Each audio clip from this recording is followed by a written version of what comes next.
ನಾನು ಮತ್ತು ನನ್ನ ಜೊತೆ ಇನ್ನೊಬ್ಬರು ಫ್ರೆಂಡು ಇಬ್ಬರೂ ನನ್ನ ಫ್ರೆಂಡ್ ಮನೆಗೆ ಹೋಗಿದ್ವಿ. ನನ್ನ ಫ್ರೆಂಡ್ ಮಗನಿಗೆ ಹುಷಾರಿಲ್ಲ ನೋಡ್ಕೊಂಬರೋಣ ಅಂತ ಅಂದ್ಬಿಟ್ಟು. ನೋಡಿ ಗೇಟ್ ಮೇಲೆ ಬಟ್ಟೆ ಹೆಂಗೆ ಒಣ್ಗೋಕವ್ರೆ. ಅದೇನು ಗೇಟು ಅಂದ್ಕೊಂಡವ್ರೋ ಇಲ್ಲ ತಂತಿ ಅಂದ್ಕೊಂಡವ್ರೋ ಏನೋ ಅಪ್ಪ. ನಾವು ಬರ್ತಿದ್ದೀವಿ ಅಂತ ಹೇಳಿರಲಿಲ್ಲ, ಸರ್ಪ್ರೈಸ್ ಕೊಡೋಣ ಅಂತ ಅಂದ್ಬಿಟ್ಟು ಪ್ಲ್ಯಾನ್ ಮಾಡ್ಕೊಂಡು ಹೋದ್ವಿ ಒಳಗಡೆ. ನೋಡಿ ಹುಷಾರಿಲ್ಲ ಅಂತಾನೆ ಮೊಬೈಲ್ ನೋಡ್ಕೊಂಡು ಕೂತಾನೆ ನೋಡಿ. ಮನೇಲಿ ಇರಕ್ ಇಷ್ಟ ಇಲ್ವಾ ಅಂತೀನಿ.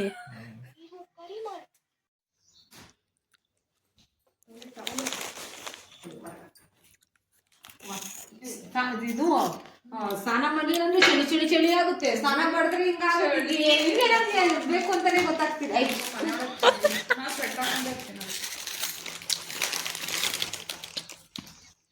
ನಿಮ್ ತೆಗಿಯಲ್ಲ ಸುಂದ್ರಿ.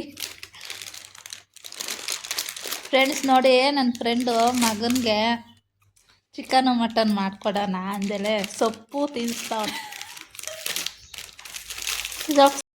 ಏನಿವತ್ತು ಅಮಾವಾಸ್ಯೆ ಅಂತ ಬೆಳಿಗ್ಗೆನೇ ಎದ್ದು ಬೇಗ ಪೂಜೆ ಎಲ್ಲ ಮುಗಿಸ್ಕೊಬಿಟ್ಟವ್ರೆ ನೋಡಿ.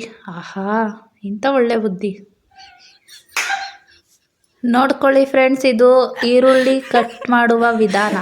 ಕಣ್ಣಲ್ಲಿ ನೀರು ಬರಬಾರ್ದು ಅಂದರೆ ಈ ಟ್ರಿಕ್ಸ್ನ ಯೂಸ್ ಮಾಡಿ.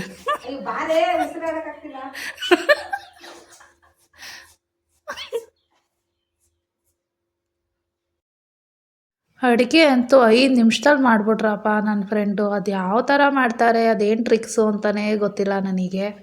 ನನ್ನ ಮಗ ನೋಡಿ ಫೋಟೋ ತೆಗಿತಾ ಇದ್ದೀನಿ ಅಂತ ಪೋಸಿಂಗ್ ಕೊಡ್ತಿದ್ದಾನೆ. ಎಲ್ಲ ಒಟ್ಟಿಗೆ ಊಟಕ್ಕೆ ಕೂತ್ಕೊಂಡ್ವಿ ಜೊತೆಯಲ್ಲಿ.